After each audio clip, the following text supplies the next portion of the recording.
Welcome dito sa The Sun Tarot. Ang reading nito ay for collective for anyone who can resonate sa reading nito. This is a general and a collective reading.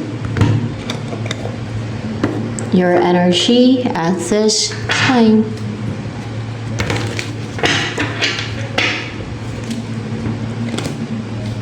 Wow, Ten of Pentacles. Mayaman. Mayaman ka na ngayon. Kung hindi pa ay for sure payaman ka na, no? Mamuhay ka na ng masagana, prosperous.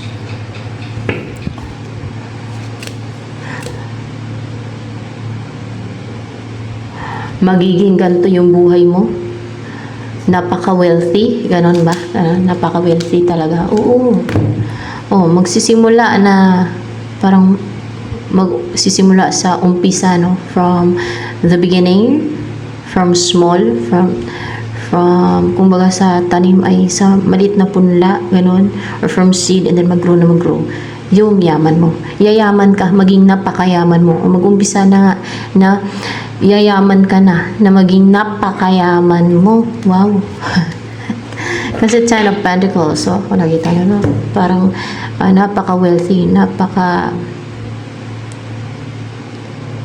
parang noble, basta wealthy, no? Maging napakayaman mo daw, yun yung clarification yan. Ano pang about sa iyo ngayon? Ten of Wands. Meron kang problema? Baka problema yan. Yeah, meron kang problema. Maybe sa pag-ibig, sa love life.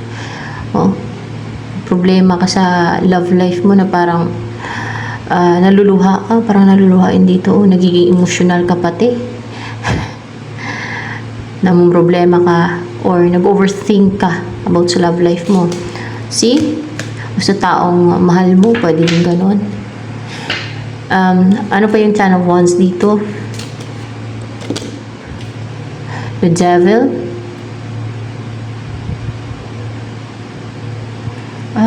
Binibigyan ka ng problema ng Devil? Hindi.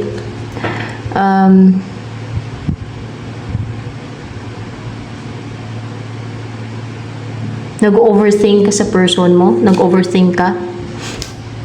Hindi eh. Parang binibigyan ka ng baggage, negativity ng devil, baka negativity pati. Yan, negativity. Binibigyan ka ng negativity ng devil. Oh? Baggage or negativity, yun pati. Kaya pala namang problema ka. Kasi, kagagawa ng devil yan. So, ano pa?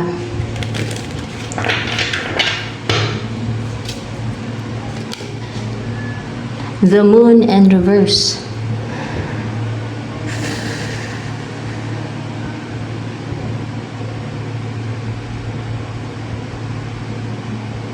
What's with the Moon in reverse here?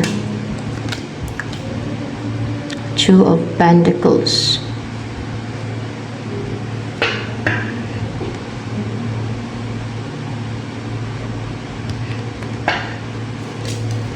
Clarification. Eight of Wands. May nalaman to eh, kasi the Moon in reverse. Ikaw ang may nalaman? Ikaw, yes, it's you. Ikaw ang may nalaman na nagpa-juggling sa'yo kasi Two of Pentacles eh. Parang napa-hesitate sa'yo na mag-take na action, na gumawa ng move o magdesisyon, na parang nag-hold back ka na mag-take ng action, gumawa ng move o i-message sa person mo o gagawa ng any action towards your person o towards your goal o ano man dahil sa nalaman mo na nagpa-juggling sa'yo. Yan ang about sa ngayon. So, ibig sabihin, ikaw tong Empress na to. You're so attractive, good looking, and nasa'yo ng lahat.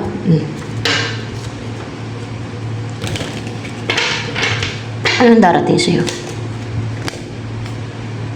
Nine of Swords in reverse. Ikaw ba to? Maging ganyan ka? Maybe it's a person. Parang palang pa naman. Person ba to?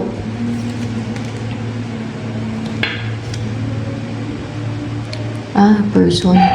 Upright ba ito? Itong Knight of Cups. Yeah, it's upright. Ito yung clarification niya. Yun ang una.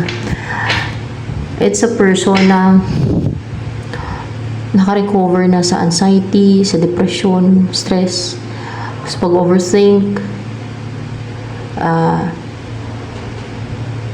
sa problema, o kung inatake yung isip niya ng evil forces, you know. Yan ang number one, inatake ng evil forces yung isip eh. Kasi dyan nila makukontrol yung isang tao eh. Through mind manipulation, di ba? Or through inflicting fear. At kung ano pa. Ayan o, at mag-reach out kasi yan siya. May offer na cup of love. May offer yan siya sa'yo. Six of Swords in reverse. Ang babalik sa'yo. At hopeful siya na makabalik siya sa'yo. Positive siya na makabalik siya sa'yo. See? Yun ang offer niya sa'yo. Kasi ayaw niya nang maging malungkot pa. Kasi ayaw niya nang maging matamlay pa. Gusto niya nang makarecover sa malungkot na buhay. Na hindi na maging malungkot yung buhay niya. Ayan. So, ang iniisip niyan at feeling niya or itingin niya pagka nakabalik siya sa iyo, magiging masiyahin na siya. Hindi na siya maging malungkutin. Contented na siya at satisfied, fulfilled. Ganun, fulfilled. Tama. The Magician. Na parang lahat na nasa kanya. Wala nang kulang pa pag nandyan ka na sa kanya.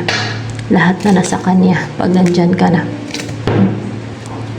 Page of Cups. Kaya maging courageous to. Parang seductive. Maging seductive siya sa pag-approach sa'yo. Hindi naman. Magiging ano siya.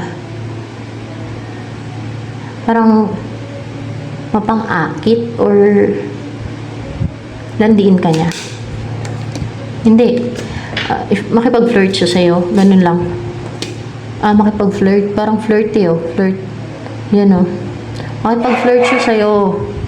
Yan. Para bang basta kung takin ganyan, makipag-flirt siya sa'yo. Parang flirtatious yung ano yung dating dito sa picture. At hindi na siya alam niyo yung parang masyadong strong yung personality na parang untouchable. Hindi na siya ganoon. Kundi hindi na siya ma-pride.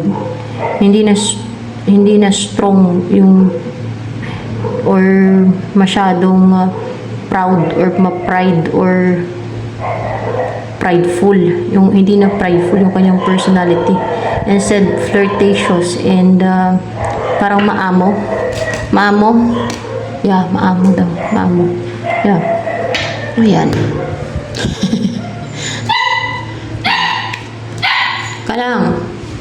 Easy. Ano ka? Dali. Dali. Dali ka. Dali mo. Dali mo. Dali, ano ka ba ginagawa ko eh? Dali. Put, put.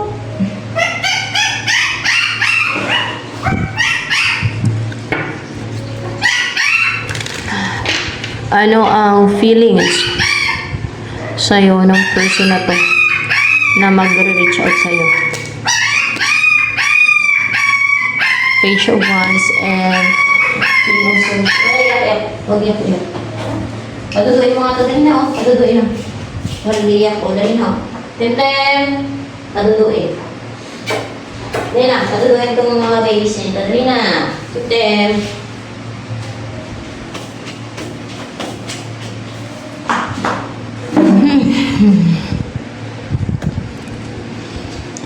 King of Swords in reverse. Hindi niya talaga mapigilan yung maybe attraction din in yung desire niya na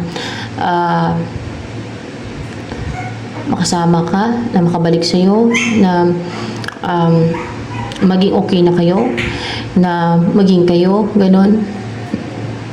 Na napupush talaga siya and parang naging driven, naging fiery, na mag-take na action, ganun. Ayun o, na naging porsigido na mag-take na action, ayun o. Na gagawa talaga siya ng paraan niya, na gumawa na siya ng move, ayan. Parang umapoy, oh.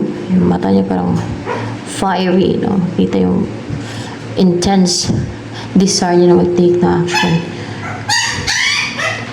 Intense desire niya maybe to be with you, na makabalik sa'yo. Hindi niya mapigilan yung emosyon niya. Hindi makontrol ng isip niya yung emosyon niya, yung damdamin niya, yung desire niya sa'yo.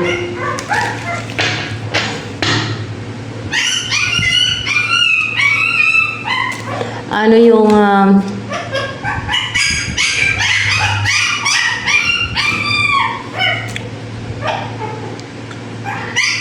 iniisip ng person na to na magre-reach out sa'yo? Ano iniisip niya ngayon? Kung iniisip ka niya? Three of Wands.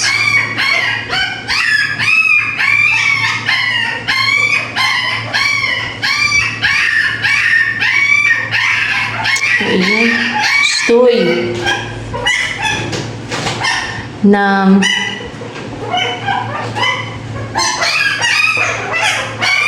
there's delay kasi 3 of Wands eh. There's delay. What's with the 3 of Wands here? 4 of Wands. Dahil sa nangyaring delay or there's delay na nangyari, no, sa pag-take na action, mas lalo niya dinidesire na magkaroon na agad ng stability sa inyo. Pag nagkasundo na kayo, pag nagkasundo na kayo na magsama kayo, gano'n. Kasi for once na to, yeah. Pag nagkasundo na kayo na magsama kayo, ayan, ang gusto niyo magsama na kayo agad.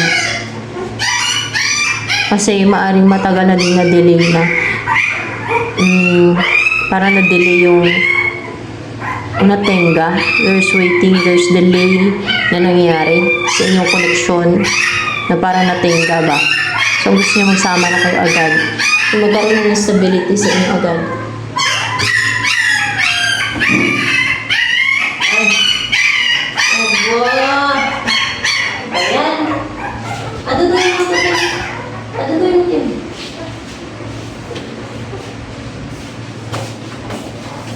Nag-rewake ang biik.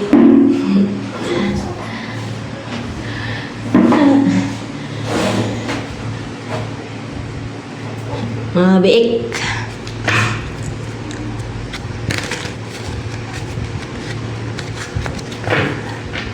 Para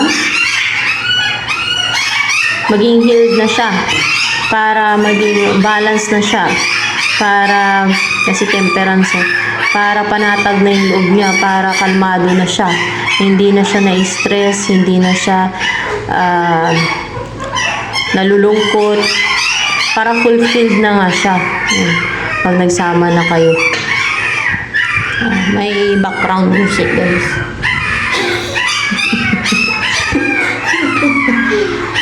May background. Dudo na kayo. Dudo na. Dudo na. Sige na. Dudo. Isa. Sapa. Sige na. Dudo na. Dudo.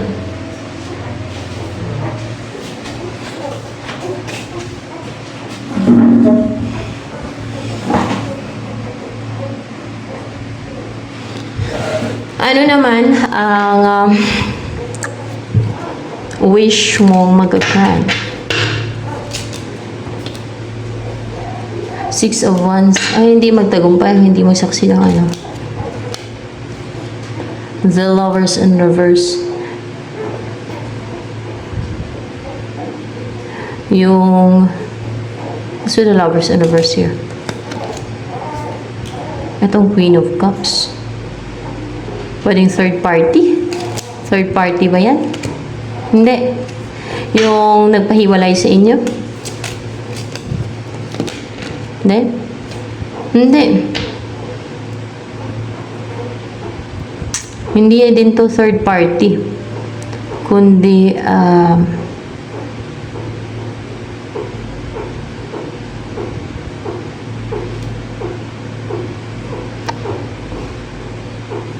hindi siya third party.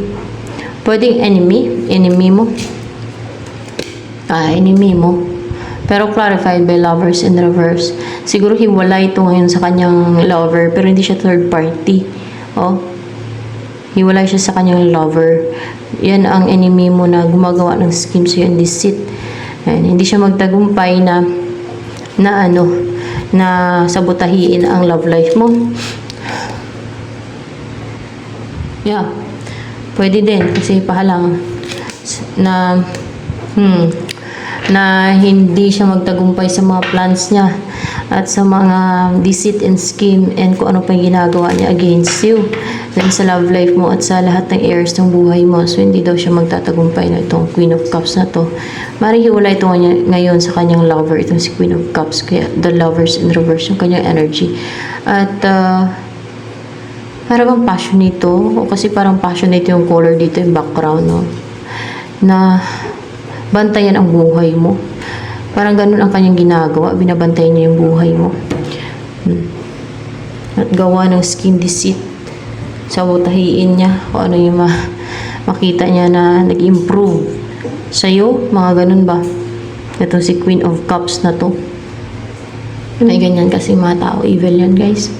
So, ano pa? May parusa naman dyan afterlife. O baka buhay pa yan, may parusa na nga. O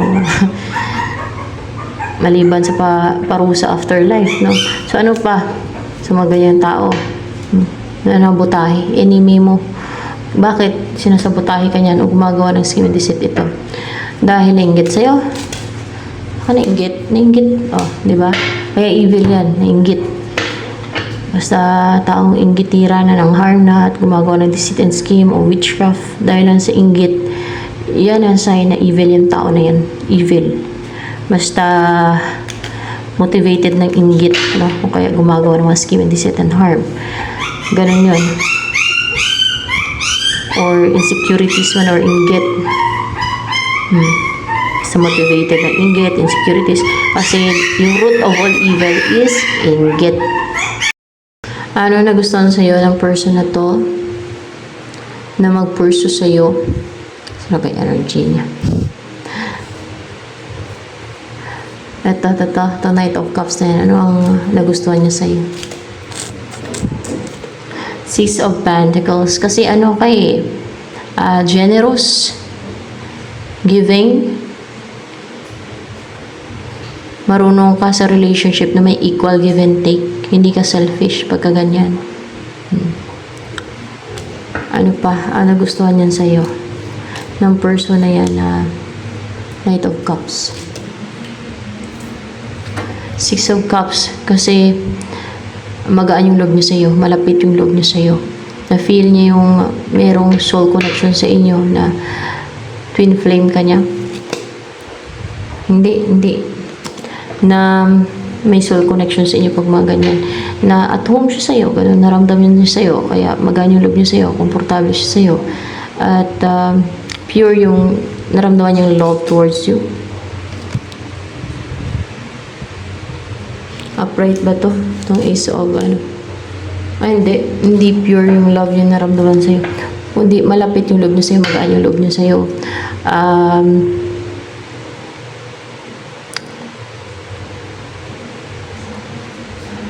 Komportable siya sa'yo. Mga ganun yan.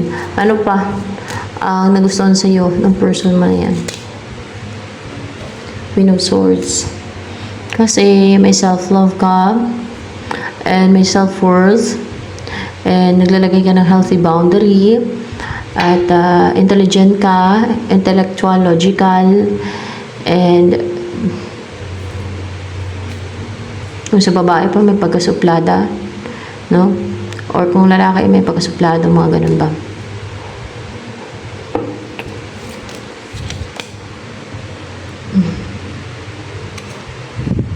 Upright may Ace of Wands.